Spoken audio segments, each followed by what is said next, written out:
O tema da aula de hoje é a identificação veicular e documental. Para falar sobre este assunto, nós vamos conversar com o Dr. Arnaldo Miziara, que é perito criminal da Polícia Civil do Distrito Federal. Ele também é professor há 28 anos nesta área de identificação veicular e documental. E nesse período ele tem ministrado aulas pelo Denatran, pela ABDetran e também pela Senasp. Seja bem-vindo, professor. Eu começaria perguntando justamente sobre o que antecede essa identificação. Quer dizer, por que as pessoas acabam adquirindo veículos de origem criminosa? Luciana, a questão é muito simples. Nós, eu, você, todos da população querem comprar um carro da melhor maneira possível, com bom preço, não é? E querem encontrar nesse veículo um motor bom, querem encontrar nesse veículo uma pintura, né? Muito bem feita, sem nenhum riscão, nem nada, sem ferrugem na lataria, né? E eles querem encontrar, acima de tudo, não é? Um veículo que esteja bom financeiramente e bom no sentido de que ele vai usufruir ao máximo desse veículo. Né? Só que ele esquece muitas coisas, que é o principal dentre essas coisas, que é a parte de identificação do veículo. Né? Então, tudo isso que ele pensou, que ele examinou no veículo, é importante. Mas mais importante é aquele veículo ser bom na identificação. Porque se ele não for bom, ele vai comprar um veículo e vai perder o veículo quando o Detran descobrir que aquele veículo é um veículo falso. E aí ele já pagou e vai ter que arcar com prejuízo. E o que se recomenda, professor, para que a pessoa justamente tenha garantia da origem legal desse veículo? Olha, para que o pretenso proprietário, ou seja, aquele que pretende adquirir o veículo, o faça de maneira correta, né, ele tem que se dirigir a um órgão competente e executar uma vistoria prévia. Ou seja, o veículo serve para mim? Serve. Tá bom, cidadão, vou comprar o seu veículo, ele serve para mim, está num preço bom, mas tem uma coisa, eu quero que esse veículo seja também bom, fidedigno, que não vai me dar problemas. Então eu quero uma vistoria prévia. E essa vistoria prévia vai tirar do sufoco aquele cidadão, vai impedir que ele seja surpreendido por um produto falsificado. Essa vistoria prévia, aqui em Brasília, ela é feita pela Delegacia de Roubos e Furtos de Veículo. Tá? E nos demais estados, a pessoa deve procurar o órgão competente e procurar fazer essa mesma vistoria, para que ele consiga comprar um veículo em boas condições e fidedignamente correto. Professor, com relação aos documentos, que tipo de falsificações podem existir? Veja bem, Luciana, os documentos podem ser verdadeiros ou falsos. Né? E podem também ser verdadeiros com dados falsos, preenchidos com vários falsos. Ora, como é que pode acontecer isso? Um documento, ele é expedido de uma maneira original, pelo Detran ou por órgãos nacionais que são contratados especificamente para emitir esses documentos. Acontece que, uma vez emitidos os documentos, eles podem ser furtados, roubados do Detran. E aí, esses documentos, sendo preenchidos com dados falsos, vão ser documentos quentes, ou seja, verdadeiros, mas com preenchimento falso. Isso vai implicar que há uma falsidade. É um documento, né, todo falso. Professor, como saber se esses documentos são falsos ou verdadeiros? Quer dizer, por que isso acontece? Eles são roubados? Que tipo de acontecimento gera um documento falsificado como esse? Geralmente, esse documento que é verdadeiro, com preenchimento de dados falsos, ele é furtado nos Detrans. A pessoa que manuseia os documentos, ela tem que ter um cuidado especial. Ela não pode deixar esse documento em cima da mesa, por exemplo, né, esse documento deve estar fechado dentro de um cofre. E quando ela retira uma planilha daquela para ser preenchida, ela deve ter o cuidado de fechar o cofre. Porque qualquer outra pessoa, até uma colega, um outro colega, né, um outro funcionário, né, passa por ali, encontra aberto o cofre e retira 50, 60, 200 formulários, e aí aqueles formulários vão cair na mão de bandidos e que vão falsificar aqueles documentos com preenchimentos falsos. Esse curso da Senasp, professor, ele é voltado para os examinadores. Qual é a função, qual é o papel desses examinadores? Os examinadores têm o papel de, primeiramente, verificar se o veículo é autêntico ou não autêntico. E tem também o papel de verificar se os documentos que aquele veículo está portando são documentos verdadeiros ou falsificados. Uma vez encontrando qualquer sinal, qualquer vestígio ou indício de fraude, ele deve encaminhar esses veículos e a documentação pertinente para o órgão respectivo, que deverá solicitar a perícia do Instituto de Criminalística local, para que esses peritos façam um laudo e mostrem o que está ocorrendo de falsificação no veículo ou nos documentos. Uma vez feito esse laudo vai instruir inquérito policial e vai também poder instruir os processos criminais. Professor, o senhor falou que tem 3 tipos de falsificação de documentos. Com relação a essas falsificações, quais são elas exatamente? Luciana, eu já falei para você a respeito de utilizar uma matriz quente, né, um formulário quente, com dados falsos. Né? Mas nós podemos ter um outro tipo de falsificação, ou seja, um formulário quente, com preenchimento quente, mas cujo teor foi modificado. Por exemplo, se rouba um documento e esse documento a pessoa falsifica, não é? Através de uma adulteração, faz uma supressão de algum número ou de alguma letra e faz um acréscimo ou faz uma lavagem e acrescenta dados que são falsos. Então, ele está fazendo uma falsificação no documento. O documento já existe e ele está falsificando um documento que já existia. Professor, isso é feito o quê? Através de computador? O que a pessoa utiliza para falsificar esse tipo de documento? Ela utiliza várias maneiras, tá? Desde o computador até... Antigamente utilizava máquinas comuns, né? Depois aquelas máquinas elétricas, e agora, na era do computador, utiliza o computador, utiliza fazer, por exemplo, a fotografia. Hoje as nossas xerox são as xerox muito boas, né? Então ele faz a cópia do documento inteiro. Né? Colorida, tudo bonitinho. É claro que ela não vai ter as mesmas características de segurança. Por isso que nós, quando examinamos uma carteira, né, um documento de veículo, nós temos que examiná-lo fora do plástico. Primeiramente, para identificar o papel, né, se é um papel verdadeiro e com características de segurança, e, em segundo lugar, para verificar se houve uma falsificação ou se houve um preenchimento falsificado, ok? E nós temos ainda uma terceira modalidade, né? Essa terceira modalidade de fraude, ela consiste em não falsificar o documento. Interessante, né? Pois é, ela consiste em não falsificar o documento. O documento é roubado ou comprado, né, de ladrões, geralmente sempre em primeira via. E aquele documento, ele é preservado. Ele é um documento verdadeiro, com preenchimento verdadeiro. Só que quem vai ser falsificado vai ser o veículo. Ou seja, o veículo furtado vai ser adaptado àquele documento. Então, quem vai examinar o documento vai ver que está tudo legal no documento.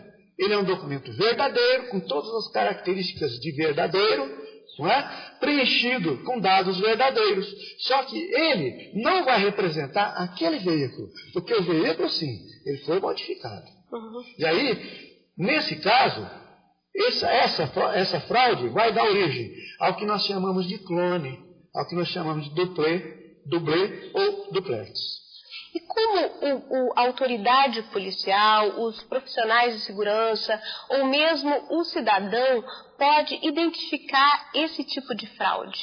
Existem algumas que não são possíveis de serem identificadas? Como é que é isso? Olha, toda fraude deixa vestígios, né? Graças a Deus, nosso Deus deixou sempre, né, caminhos, portas abertas para quem investiga. Então, tudo que você vai investigar, você sabe, olha para uma árvore, tem milhões de folhas, todas são diferentes entre si. As impressões digitais, todas são diferentes entre si. Então, veja, se um veículo ele tem a sua autenticidade modificada, então, obviamente, qualquer coisa que é modificada naquele veículo, vai haver vestígios. Então, nós teremos vestígios e indícios mostrando que aquele veículo foi modificado. Ok? Ok. E, professor, com relação aos profissionais que estão tendo esse curso, qual é o objetivo desse curso para esses profissionais? Olha, todo profissional de segurança pública que vai receber o curso, ele vai receber uma gama de informações muito importante, né? Qualquer que seja o seu trabalho no dia a dia. Principalmente aqueles que vão ser examinadores, que vão ter um início, né, de profissão ali. A partir dali ele pode fazer um curso presencial e vai aproveitar esse curso muito melhor. Por quê? Porque ele já vai ter uma base, né? Esse examinador, ele vai aprender muitas coisas dentro desse curso. Como examinar um veículo, né? Como desconfiar. Olha, o principal que nós temos dentro da identificação veicular, o principal que um professor pode passar para o aluno é a capacidade dele desconfiar, a capacidade dele procurar vestígios e indícios de falsificação. E existem muitos? E existem muitos. Que outros benefícios esses profissionais podem ter, além do próprio benefício de se informar, enfim, ter informações profissionais a respeito desse assunto? Olha, toda pessoa da segurança pública vai ter dois grandes benefícios. O benefício profissional, que é inerente ao próprio cargo e ao curso que ele vai receber, não é? E também o benefício pessoal, uma vez que ele também é comprador de veículo, alguém da sua família, um amigo, um parente, né? Todos são compradores de veículos. E a própria comunidade, quando ele está no trabalho. Então, se ele puder orientar essas pessoas e a si próprio no caminho correto, né, que nós falamos aqui, vistoria prévia e outras, né, para ele não adquirir um veículo com problemas, então ele estará no caminho certo, tanto beneficiando-se pessoalmente quanto profissionalmente, a ele e aos outros que estão beneficiando daquilo que ele aprendeu. Doutor Arnaldo, com relação aos examinadores, como é que é o perfil profissional dos examinadores? Luciana, os examinadores são profissionais de segurança pública, né? Assim como os demais que vão se beneficiar do curso. Mas, especificamente, esses profissionais, eles estarão examinando veículos. E nesses veículos, eles vão procurar vestígios e indícios de falsificação. Se eles encontrarem vestígios e indícios, eles vão mudar, eles vão mostrar isso para o órgão onde eles estão prestando serviço. Né? Isso vai servir para que esse órgão solicite uma perícia. A perícia vai executar, vai fazer aquele laudo sobre aquele veículo, aquele determinado veículo que é suspeito de adulteração. E uma vez comprovado, né, essa adulteração, o laudo vai servir para o inquérito policial.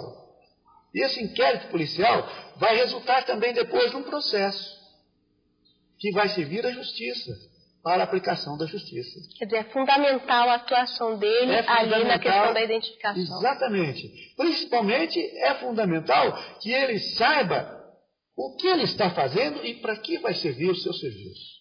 Professor, e qual a importância do sistema Renavan nessa questão da identificação veicular? Olha, sistema Renavan significa Registro Nacional de Veículos Automotores. Não é? E o Renavan, como você sabe, ele toma conta, né, de todos os veículos que transitam no território nacional. Não só aqueles que são fabricados no Brasil, mas também aqueles importados que vêm para o Brasil para transitar dentro do território nacional. Ok? E aí, o importante do sistema é que nós temos uma identidade do veículo, uma identificação perfeita com esse sistema. Porque a partir de quando ele nasce, ele nunca mais vai poder mudar a sua identidade. É como se o veículo tivesse uma carteira de identidade, que é a placa, né, que não vai ser mudada nunca, mesmo quando esse veículo for mandado para o ferro velho, aquela placa não vai morrer, ela vai continuar nos arquivos e nenhum outro veículo vai poder se apoderar dela. Né? Assim como o NIV, que é o número de identificação do veículo, que é como se fosse, para nós, assim fazendo uma comparação, né, o CPF. Então, toda pessoa tem um CPF. E o veículo tem o seu CPF, que é o número de identificação do veículo, que vai valer para a vida toda e também não vai ser usado em nenhum outro veículo. Isso significa que nós temos aquele veículo individualizado. E essa individualização é que vai fazer com que o nosso sistema Renavan seja um dos melhores até hoje, né, no mundo inteiro. Como é que era antes do sistema Renavan? Não dá nem para imaginar como é que seria, mas o senhor que participou dessa mudança, como é que era antes do sistema Renavan? Antes do sistema Renavan, que foi instituído em 1986, né, logo após a edição da norma brasileira 6066 de 1980, tá, ele foi uma peça fundamental na identificação de veículo. Porque antes nós tínhamos uma placa de 2 letras com 4 números, que só identificava 6,5 milhões de veículos. Ora, nós tínhamos uma frota de 18 milhões de veículos na época. Isso significava que veículos tinham mais de uma placa igual no Brasil, no mínimo 3. Isso significava também que você podia comprar qualquer placa se não gostasse daquela placa. Né? Você mudava de proprietário o veículo, você mudava a placa também. Não gostava da placa, mudava de estado, mudava de placa. Então, por isso aí, era uma balbúrdia, porque você procurava alguém que tivesse tomado, por exemplo, uma multa com aquela placa. Aí apareciam 5, 6, 7, 8, 10 veículos com a mesma placa no Brasil todo. E às vezes um veículo já tinha 5, 6 placas diferentes utilizadas na sua vida dentro da circulação nacional. Então, era impossível você estudar uma frota desse jeito. E com a edição do Renavan, quando o veículo recebeu, né, a sua individualidade, nós acabamos com tudo isso. Porque agora nós temos uma placa com 3 letras e 4 números. E essa placa, ela é capaz de individualizar 175 milhões de veículos. Observe, atualmente nós temos aí uma frota, né, bem mais numerosa, da ordem aí de quase 50 milhões de veículos. Mas até chegar a 175 milhões, nós ainda temos muito chão a percorrer. Ok? Ok. E professor, com relação, para finalizar nossa entrevista, nossa aula de hoje, o que o senhor acha desse curso à distância? Quer dizer, qual a importância dele? O que o senhor ressalta de importante no curso à distância feito pela Senasp? Olha, eu acho fenomenal, porque é uma oportunidade a mais que nós temos de estender aos funcionários servidores de segurança pública, não é, um conhecimento que é de extrema importância. Quer ele seja examinador, quer ele seja um trabalhador interno, não é, quer ele seja do cadastro de veículos, ele vai ter uma informação muito importante para ele entender o porquê que ele tem que trabalhar direito e como é que ele pode proceder para mostrar à população como essa população deve adquirir um veículo, quais os passos corretos ela tem que se dar, tem que fazer para que não seja surpreendida com o veículo fraudado. Professor, muito obrigada, então, pelas suas informações. Muito obrigado, Luciana, igualmente. Nós conversamos com o Dr. Arnaldo Miziara sobre a identificação veicular. E agora nós vamos acompanhar uma demonstração sobre algumas fraudes já identificadas em veículos de passeio e motocicletas com o professor Gessioneton Barros, que é da Academia de Polícia Civil do Distrito Federal. Ok, pessoal. Agora nós iremos examinar um veículo. Mas para começar a examinar um veículo, você precisa examinar o documento do carro em primeiro lugar, porque ele é a porta do exame. Olha só, neste caso desse Corsa, você vai precisar examinar os documentos de uma forma que ele não passe batido, ou seja, que você olhe e saiba que ele é original. Nesse caso aqui, você vai ter que olhar o quê? O talho doce com o tato. Depois você poderá também ver os filetes de segurança, que fica visível. Olhando isso, você passa para o carro. Neste caso aqui, a placa do veículo. A placa você vai examinar como? Em primeiro lugar, o lacre. Verifique se o lacre realmente está afixado na estrutura do veículo. Passando disso, você olha também o fabricante e a data de fabricação da própria fábrica. Nesse caso aqui, esse veículo foi fabricado em 2005 e a placa 2005 também. Bom, tem muitos colegas que estão olhando somente o documento e a placa. Isso aí acabou. Agora, com essa nova visão de exame veicular, você vai ter que fazer o quê? Olha a placa, confira com o documento. E agora nós iremos passar para o mais importante, o número de chassi vulgarmente chamado. Só que agora é a codificação do veículo. Vem comigo.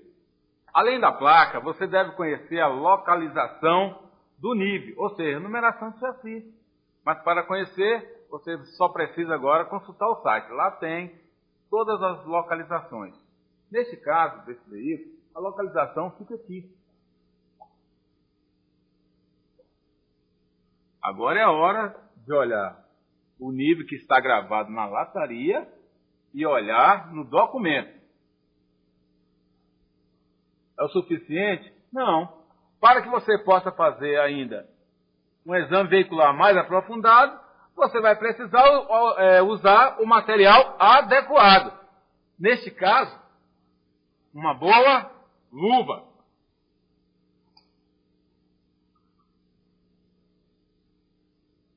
Além da luva, um tubinho bom, thinner, e uma palha de aço zero. Por que zero? Para não arranhar a superfície. Para não arranhar a superfície. Além desse material, você vai precisar também usar uma lanterna. A lanterna para clarear, para que você possa ver melhor a codificação. Bom, além disso aqui, você também, além de limpar, você vai precisar olhar o restante da numeração. Nesse caso, o VIN, que é a última seção do VIN.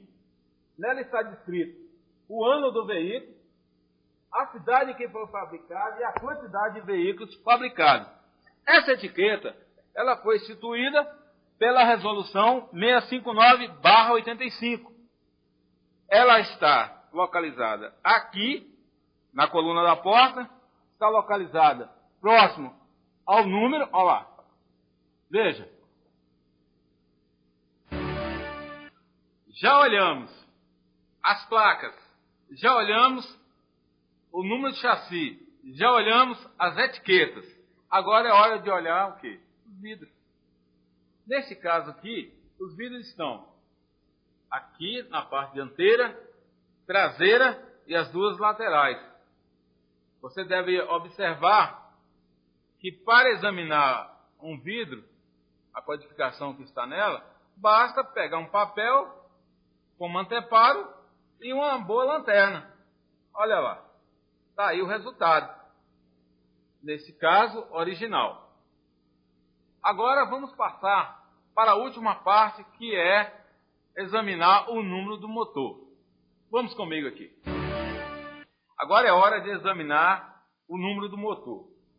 Para isso, é necessário também que você utilize as mesmas ferramentas que nós utilizamos para a codificação do chassi, ou seja, a luva, você vai usar também a palha de aço, o thinner. Aqui está a localização do número de motor. Porém, em outros veículos você vai ter dificuldade, porque cada fábrica grava em um local diferente. Então vai exigir de você que você pratique sempre o exame veicular, principalmente na área de motor. Por que nós devemos olhar o número do motor? Simples. O que está acontecendo é que muitos profissionais da área de segurança estão olhando a placa dianteira, placa traseira e conferindo com o site ou com a unidade de segurança do seu estado. Aí libera o carro. Resultado, podem liberar o quê? Carro com suspeita de adulteração ou carros clonados. Porque é muito simples furtar um carro e colocar as placas de um carro legal e colocar documentos quentes. Porém, se o profissional da área de segurança souber olhar o número do motor, o número do chassi e conferir com o Detran ou a unidade de segurança do seu estado, esse carro fatalmente irá ser apreendido. Já olhamos os veículos tipo passeio, agora é hora de olhar e examinar as motos. Neste caso aqui, você precisa olhar da mesma forma que os carros passeio, o lacre. Olha só, ver se está na estrutura. Conferiu a placa? Acabou o exame? Não, claro que não. Agora é hora de ver o número do chassi. Todas as motos têm número do chassi. Neste caso, a gravação está aqui, na estrutura da moto. Aí você me pergunta, é só nesse local? Não. Em algumas motos foram gravadas aqui, outras foram gravadas lá de cá. Então tem muitos locais. Vai depender o quê? Da montadora. A montadora que vai dizer onde ela vai colocar a gravação do número do chassi. Além de ver a gravação do número de chassi, que você deve conferir com documentação, letra e número por número, você deverá então ver também a numeração do motor. Neste caso, fica aqui. Essa moto, a gravação do motor está aqui. Se for outra marca, pode ser aqui por cima. O importante é que você pratique. Examine várias motos para que você possa saber de cor a localização de cada numeração. Olha só, preste atenção na estrutura da moto. Começa por cima, isso se chama o chassi da moto. A gravação está desse lado, mas se tiver original, tudo bem. Mesmo estando original, você deverá observar debaixo do banco. Então é necessário que você tire esse banco para examinar se essa estrutura for cortada ou não. Se não tiver cortada, trata-se de um chassi original. Então é necessário observar nas motos placa, número do chassi, número do motor e, por fim, a sua estrutura. Isso tudo vai formar um conjunto de um veículo totalmente original. Já vimos os veículos automóveis, já vimos as motos. Agora é hora de ver na prática algumas fraudes que os miliantes estão praticando lá fora. Para isso, o bom examinador tem que ter uma boa lupa e também um espelho, de preferência desse tamanho. Veja nessa demonstração. Com esse espelho você vai ver a parte posterior do número de chassi. Com a lupa, você poderá acrescentar, ou seja, aumentar o número que você está examinando. Vimos também aqui, estamos vendo aqui também, alguns tipos de alteração, como essa aqui, olha. Neste caso, o humilhante tentou lixar os primeiros caracteres e gravou o restante, só que ele não teve êxito. Nesse aqui, ele lixou a parte final, suprimindo os últimos números. Nesse aqui, só dá para ver com a lupa. Era aquele caso que eu falei, o bom examinador tem que ter uma lupa. Só com a lupa. Aí dá para ver, ele adulterou o penúltimo número, de um 8 fez um 3. Esse aqui fica mais fácil. Você pode olhar com a lupa e vai notar que era um 3 e ele fez um 8 também. E volto a repetir a utilidade do espelho. Nessa plaqueta, com a lupa, você vai notar que ele adulterou o penúltimo número.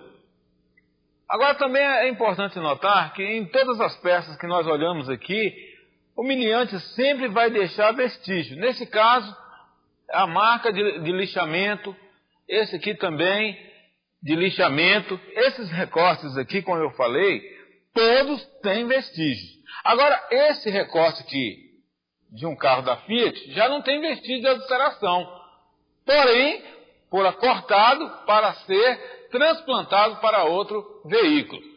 Esse carro da Ford aqui da mesma forma, a numeração toda original, porém a peça foi arrancada para colocar em outro veículo da mesma marca e talvez até do mesmo modelo. Os fraudadores sempre vão procurar um jeito de burlar a lei. Então, para que você possa se aprofundar nesse assunto ainda mais, nós temos algumas literaturas aqui. Temos livros que você poderá buscar mais conhecimento. E é nisso que você poderá se aprofundar e aprender mais sobre essa matéria tão empolgante que é a identificação veicular e documental. Eu espero que essas informações que acabamos de ver possam servir para você no seu estado. E que outras novas informações você possa buscar, pesquisando, indo nas agências, nas autorizadas, pegando assim informações novas, para que você seja um examinador muito bom, um examinador que possa fazer a diferença no seu estado. Até a próxima.